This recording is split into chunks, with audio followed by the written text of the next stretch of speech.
with Abe Baldonado. Hey everyone, we're back with the Chile Wire this week, and I am excited to introduce my guest from the Water Access, Treatment, and Reuse Alliance. We're here to talk about one of our most sacred resources in New Mexico, water. And today with me, I have Matthias Sayer and Jennifer Bradfute from the WATR Alliance. Thank you all for joining us today. How are you? Good. Thank you so much for having us. Yeah, of course. Well, y'all, we're talking about water today. We know water is a very scarce resource here in New Mexico, but y'all are doing some really interesting stuff around produced water, which I understand is a little bit different than wastewater. And so I just love to open up what is produced water for our viewers.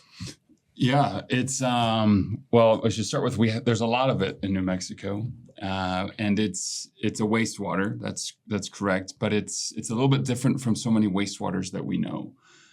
Typically, when we think of wastewater, we think of maybe municipal effluent or some sort of industrial effluent where it was a fresh water to begin with, and then was maybe treated to some degree, recycled, and then maybe reused in some application. Is that like for something like golf courses or something like exactly. that? So we have a lot of, well, not a lot. We have some in New Mexico, municipal effluent that's treated to a certain standard and then reused for golf courses, for example.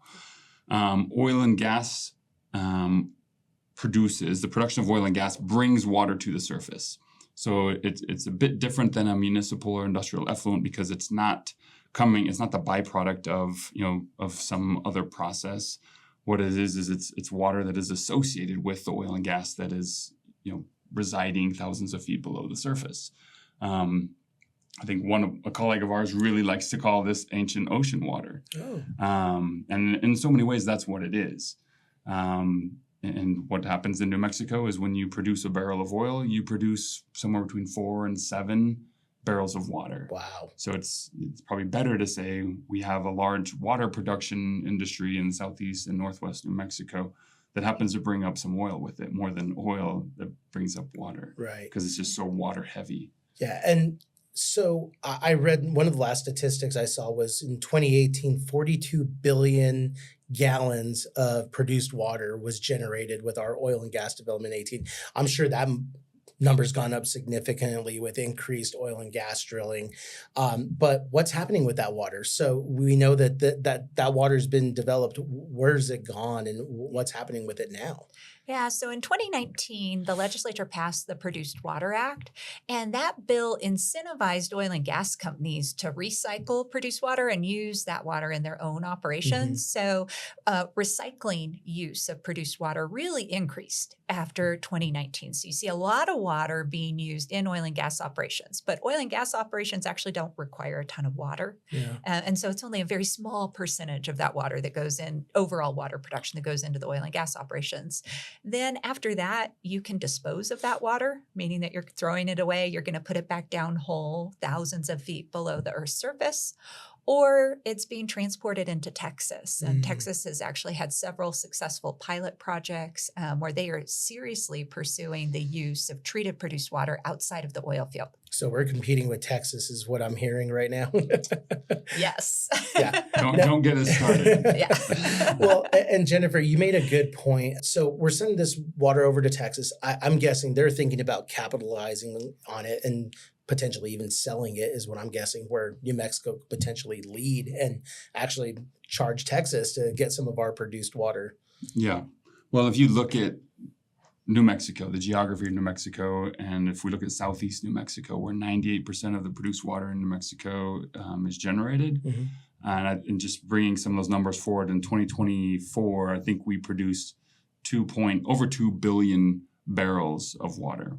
So that's over 300,000 acre feet. It's a lot of water. Yeah.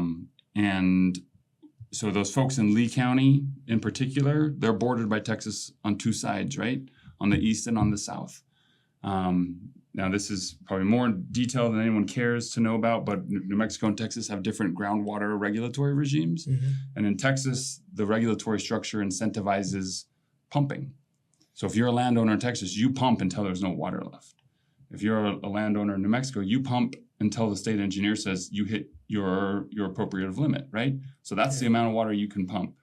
So on one side of the border, we have New Mexicans who are, following the rule of prior appropriation, which is, conscientious and saying this is a public resource. We need to be thoughtful about how we use this. On the Texas side, they're saying you pump because if you don't, your neighbor's going to take it. Right. So that's happening already. But now we have this produced water, to your point and Jennifer's point, where we're sending, we produce around 7 million barrels a day. 3 to 5 of that is being sent to Texas right now for management in Texas. Wow.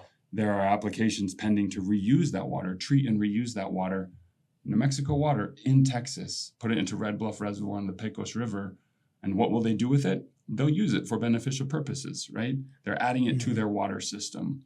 It's New Mexico water. We will get zero credit for it, despite the fact that Texas just passed legislation that would move $20 billion over 20 years to leverage this and other non-traditional water resources. Wow. So New Mexico could potentially be missing out on a key opportunity here that could be a great economic driver for our state. I mean, I think New Mexico, oftentimes we think, oh, New Mexico's a poor state. We're really not. We're very rich in the resources that we have and the money that's generated from those resources.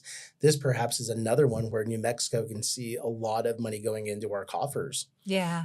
What I'm really afraid about is New Mexico really got the short end of the stick with our water compacts. And so we see right now the Rio Grande's been pretty dry this summer for the first time in my life. And I'm a native New Mexican that I can remember. I was just down in the Las Cruces area and you could see tire marks from people who are driving around in the middle of the Rio Grande and it's bone dry. Yeah, same here in Albuquerque. I was shocked to see how many people were just driving in the middle of the Rio Grande. Yeah.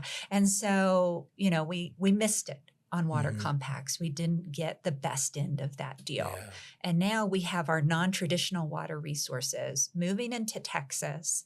And if we don't pay attention, we could end up with not a great bargain. Again, we could have a lot of water moving into the Pecos River, getting no credit for our compact requirements from that, and getting no money or no water resources in return. Absolutely. And so this is a good question. So I'm an everyday New Mexican. Why should this matter to me? I think that's the biggest question that I would love everyday New Mexican to understand. Okay, produce water compacts, but how does this impact me? How can I benefit from this?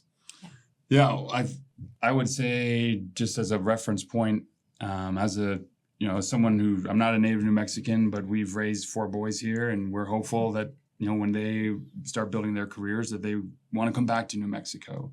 The governor's 50-year water action plan highlighted some really important data. One of the leading, I think, points there is over the next 50 years, we will see a 25% reduction in our available water supplies. Wow. So if I want my kids to come home, they need to be able to, to build a career here. And it's really hard to do that without water. And Jennifer's going to get tired of this joke. But when I was in law school, we would travel from Indiana to Virginia to see friends, and you pass through West Virginia. If you've ever driven into West Virginia, they have their "Welcome to West Virginia" sign that says "Welcome to West Virginia, open for business." To me, that always seems silly because as opposed to what closed for business. Well, I think that's a reality that we're looking at in New Mexico. If we don't do something to augment our water supplies, the existing market and economy and communities in New Mexico rely on the water that we presently have. And so if we're going to say we're going to have 25% less, not only can we not build, but we're going to see curtailments and cities and communities and counties having to make hard choices about how they use the water they have. So what we're talking about is, can we grow New Mexico's economy? Can we invite industry into New Mexico to rely on these non-traditional water resources?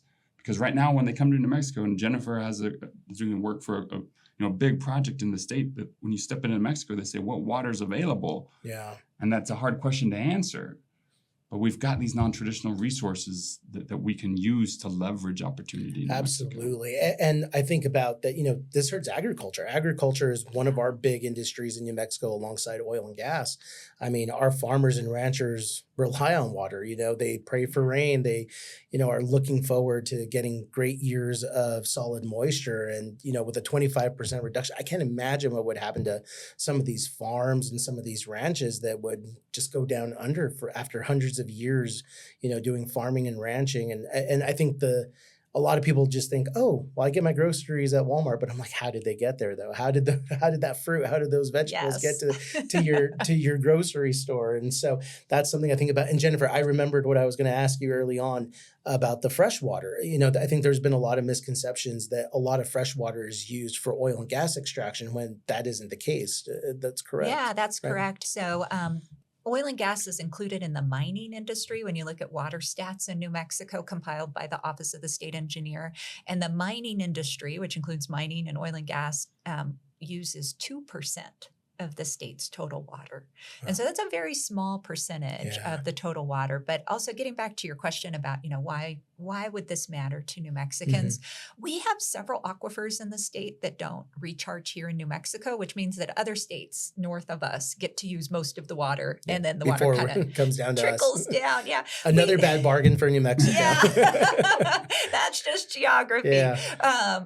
But we have cities that are going to run dry. And we Yeah. know we have cities that are going to run dry. Their groundwater basins don't have enough water in them to supply water for 20 years, for 30 Wow. years.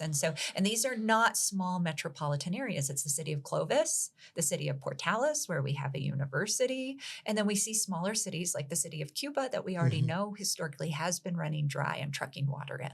Wow. I mean, a lot of the Pecos River watershed, right, southeast New Mexico, is the groundwater there. They rely on the Ogallala aquifer as well, and it's a receding aquifer. Yeah. And these are historic towns that we're talking about that have long-standing history that are facing challenging times. And at some point, hopefully they don't become ghost towns. And it's great to hear that produced water could potentially change that. And so I've been listening in to some of the hearings that you all have had recently, and we're going to get into the weeds here, folks, with rulemaking. And so it might get a little complex here, but y'all have had some hearings, and there's been a lot of conversation about the rule itself, some concerns. But from what I understand, Matthias, this rule is actually very similar to something California implemented. Is that correct? Yeah, and we should put context around this. California relies heavily on water reuse. Yeah. They have a really robust indirect potable program, and they're one of the leaders in the nation on direct potable reuse. So that's taking municipal effluent and putting it right back into the system, right? And so there's a lot of concern about that. I mean, anyone who uses water from your home knows that there's a lot of things that go down a tap or a toilet or a tub or a drain, right, that you wouldn't want to drink that. Right. But that's what goes into the municipal system, and then you have to rely on the treatment that they are employing, because that effluent is coming right back to your home. Yeah. Right. So there's a high degree of sensitivity about making sure they get that water quality right.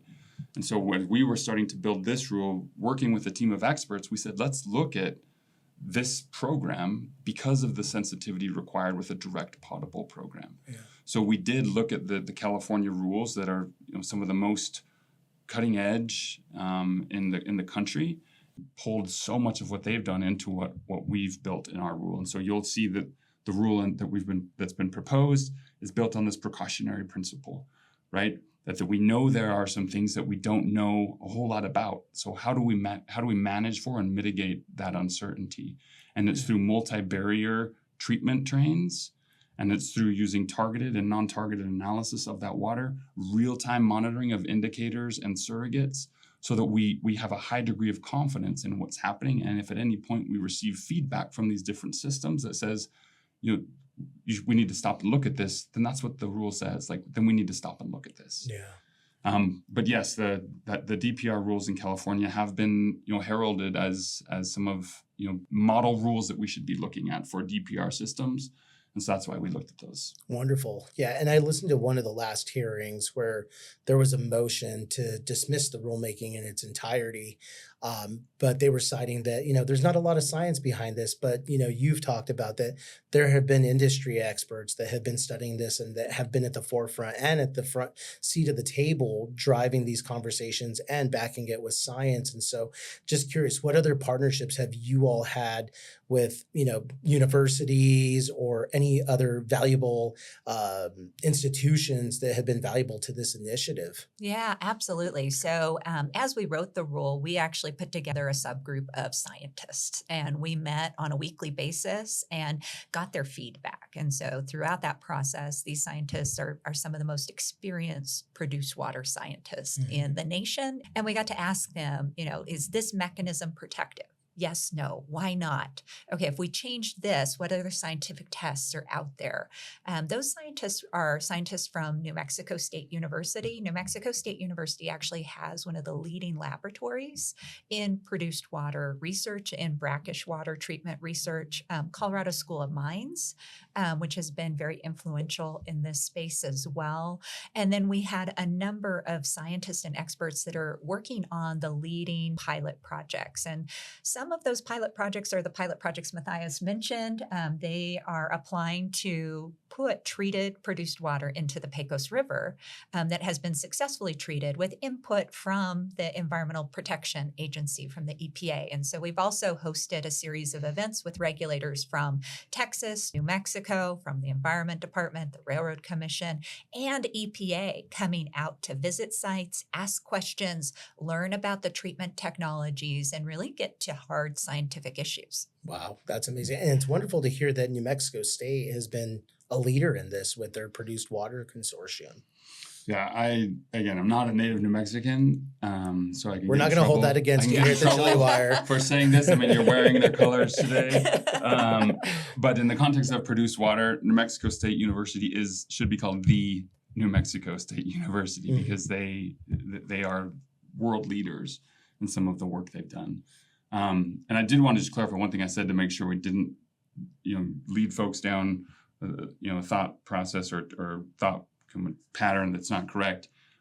The rule that we proposed, even though it's modeled after the California DPR rules, we are not proposing that this water be used for potable purposes. Oh, okay. Right. So the scope of the rule is limited to non-potable applications, commercial, industrial, non-consumable ag, construction, closed loop cooling, cooling center or cooling data centers.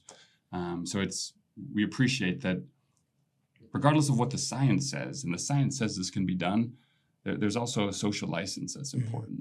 And just like in California in the early 80s when they started implementing these reuse programs for municipal effluent, it went slow, right? They were around 2% reuse in the early 80s. When they started proposing and implementing these reuse programs, it was met with opposition because people are worried about their water quality. Absolutely. And so it had to go through kind of an evolution of understanding with the population. But what was 2% in the early 80s, now they're well over 25% of reuse of their municipal effluent. And it's been a kind of this tandem holding hands where the science is holding hands with the communities and helping educate them and bring them along. There's indirect potable, and that was where they started, and that requires an environmental buffer. So you're putting into a pond like the golf course or into an aquifer, so it's not going straight to the system. But because the science has moved along and they've helped educate their public, now the public is willing to say we're okay with the direct potable because we see and we understand the science now. So we think that's part of what the WATR Alliance, we think our work is to help people understand where the science is at and what we can do in New Mexico. And while we're working on produced water now, we're not a produced water advocacy organization. Absolutely. As you mentioned, water access, treatment, and reuse. We think that we have a collection of non-traditional water resources that we could and should be leveraging to benefit New Mexicans. Absolutely. And you mentioned something, data centers. I mean, that's something that I'm reading nationally that is going to be a big movement moving forward for our country. And New Mexico could potentially be a hub for some of these data centers if produced water, if we lead that, there's a great opportunity that data centers might want to actually invest here in New Mexico. And I think about jobs that come with that it seems like it would be a great economic driver for our state. Yeah, I think so. Really, the two barriers that a state like New Mexico has to real data center investment is they relate to power and to water resources. So can you get enough electrons from the grid? Do you Yeah. have enough water molecules for your needs? There are some really neat advances in cooling technology. So you have closed loop cooling systems that can use minimal amounts of water, both in power generation and in data centers. But even then, because we're such an arid state, Mhm. it's tough. Yeah. It is really tough to let those water molecules go to an industrial use. So a water like produced water is perfect to go into data center cooling, especially with some of the new cooling technologies, because they are a one-time fill up kind of technology. And then it fills a tubing system that runs throughout the data center building and it circulates. And so they're kind of like your swimming pool, checking chemical levels in the water, making sure that it's good, but very rarely does the whole system get flushed. And so that's a perfect application for a water like produced water that's treated successfully, put into a one-time fill, and then circulated for Yeah. industrial cooling. It's interesting. I'm getting a whole lesson here on this about the intricacies of what produced water can do with data centers. I think that's amazing. And I think it's amazing to hear what it could potentially be like here in New Mexico if we're at the forefront of it. I know you all are at the forefront of this rulemaking right now.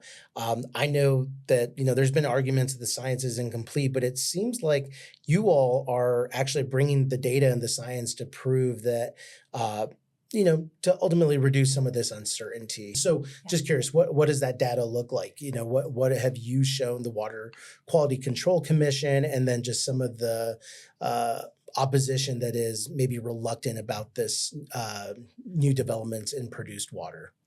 Yeah, and I think the reluctance is not misplaced, right? Water is critical, and in the area we live and are going to be living in is one where reuse is more and more a part of the conversation. So we need to be really thoughtful about the quality of the water. Mm-hmm. And so I have no qualms with people asking questions about the data and the science, because that's how we started. Yeah. Well, and they probably should, right? It should always be Totally. questioned, so that way Yeah. that dialogue is there to, maybe close any misconceptions, or maybe just educate on new data, new science that's coming out. I think every day something changes, so it's always good. And I'm sure you all are constantly learning new things in this process as well. Yeah. I think everybody cares about water quality. Like water quality is non-negotiable. Absolutely. And so that's the foundation you want to start from. And so does the science support the water quality? Well, we have had the benefit of working with this, a decade ago was just a waste. Yes. But we, started looking at this. Jennifer and I were in different roles, but both looking at this issue, saying, well, could it be a resource? Well, what gaps would we need to identify and fill for it to become a resource? So we've both done work in that space over the last, better part of the last decade, trying to see if it was something that was possible. We're not scientists, so we looked at policy and regulation, say what would policy and regulation need to look like, and then what would we need from the science community to support policy and regulation. And so the New Mexico Produced Water Research Consortium has spent, since 2019, a lot of time looking at this water. And the New Mexico Environment Department, who was one of the, the champions of the consortium, the reason they said we need this consortium is because they said we need data. Yeah. And so what did the Environment Department do? They helped stand up the consortium, and then they started on rules. And they said, well, while we're getting the science, we're going to put together rules. And the first rule is going to be one that establishes the baseline. What is the baseline? The baseline is you can't do anything with this water until you have a permit. And so their initial rulemaking was a prohibitory rulemaking that said this is the baseline. And they simultaneously said, we're going to come back later with phase 2, which is essentially would be, a standard setting rule. What does your water need to look like to be able to reuse it, and what are the things you can reuse it for? And so in that first rulemaking, it started in 2023 and ended 18 months later. It took a lot longer than I think everyone anticipated. And because of the way the initial rule was really targeted, which was to prohibit things, the Environment Department's case wasn't one where they were, bringing all of the science to say this is why we could reuse it if we were going to. Their intent was this is a prohibitory rule at the outset. Furthermore, their case, when they brought it in 2023, was built primarily on data from up to 2022. So between 2022 and 2025, we've had a lot of continued advancement in the space. Yeah. And so that's really where Jennifer and I, started doing work. Is we said we queried the experts and said, where are we at? Where are we at? Asking these questions. How do you feel about what you're seeing now? And you see a lot of peer-reviewed science talking about this. And then we went and met with a lot of the authors of that peer-reviewed science, in 2024 and 2025, and said, what can we do now?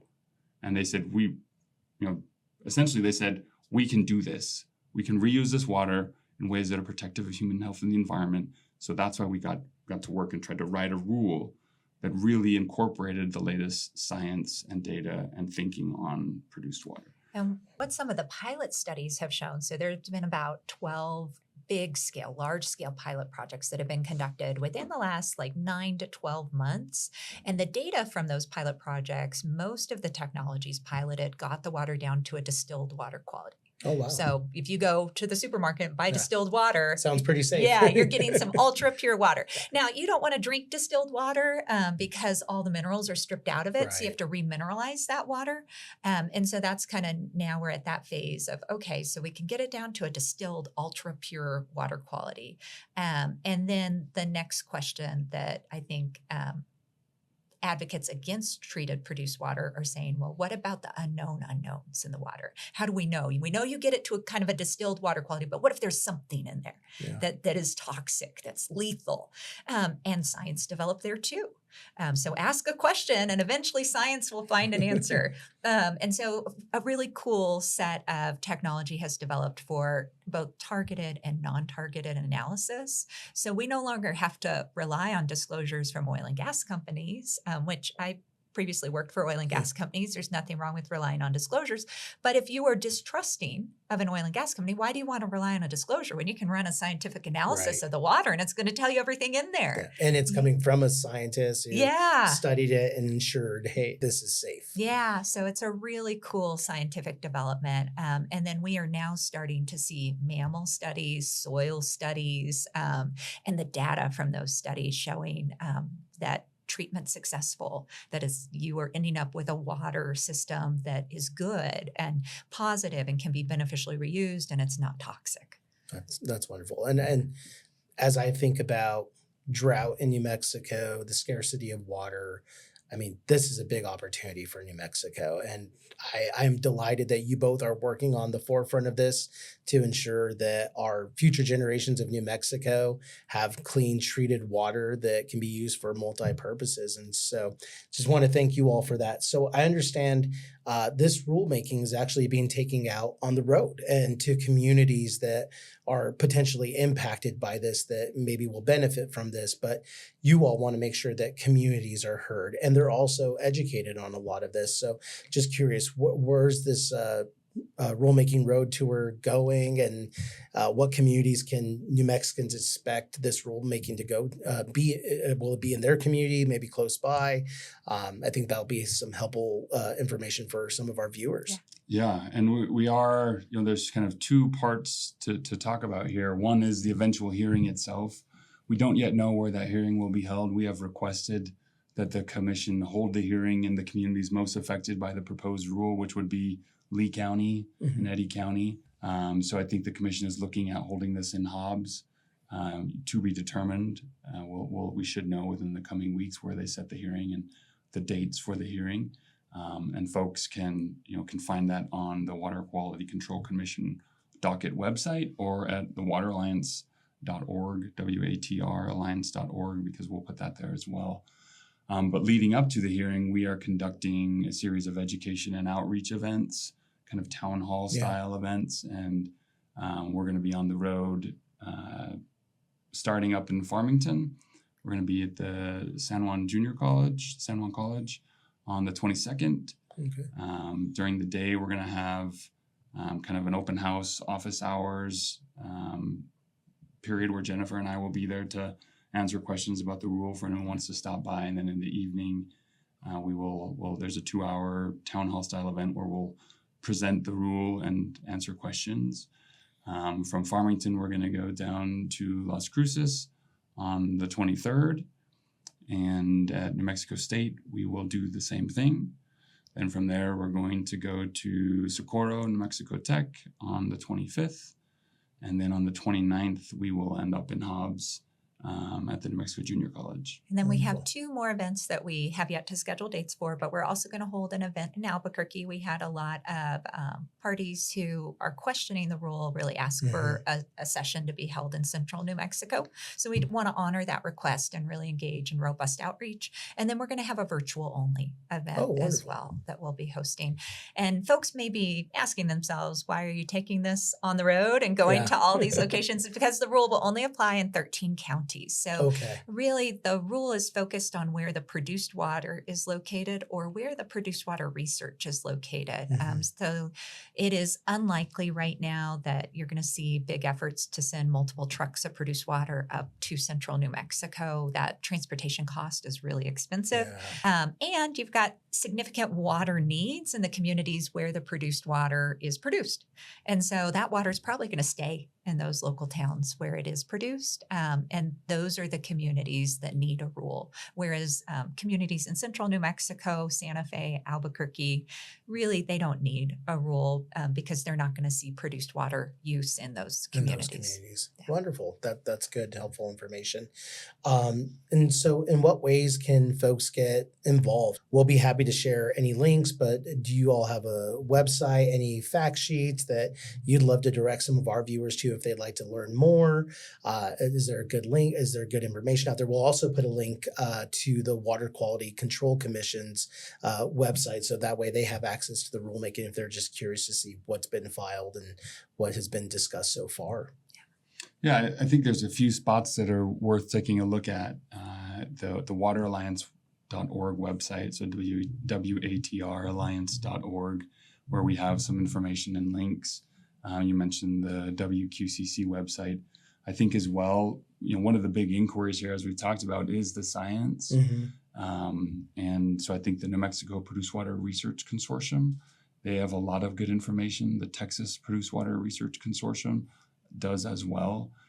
So folks who really want to spend their weekends reading scientific papers, you've got dozens and dozens and dozens of scientific papers that are talking about this particular issue. Yeah, we'll let our science-loving folks, our viewers, study some of that and go down through all that data and research. We would love to have people show up at our outreach events. So if you're in one of the communities where we're going to host an outreach event, we'll share that information with you, Abe. And Yeah, we'll also absolutely. have it posted on our website. And we'll be pushing that information out on social media throughout the next week. So we'd love to see people come, ask good questions. Absolutely. Yeah. And we have a petition in support of the rule. We almost have 500 supporters who have signed the petition supporting the rulemaking on change.org. And we'll also share that link. Okay, yeah, wonderful. Please share that link with us and we'll post it alongside this podcast, and we'll make sure that folks have access to all the information that you all put together. And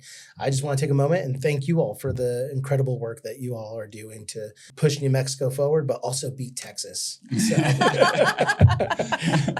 we got to be number one. Yeah. We got to be number one. Yeah. But it seems like New Mexico has a great opportunity here to be number one in produced water. And I think we just need to see that investment fulfilled. Yeah, I think so. Thanks, Abe. And I will say New Mexico and New Mexicans have been the thought leaders on leveraging this and other water resources.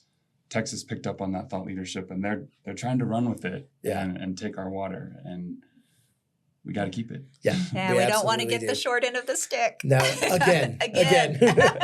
Wonderful. Jennifer, Matthias, thank you all for joining the Chile Wire. That wraps up this week, folks. Thank you so much, and tune in, and we'll be sure to provide all the information from today's episode. Thank you, and we'll see you next time.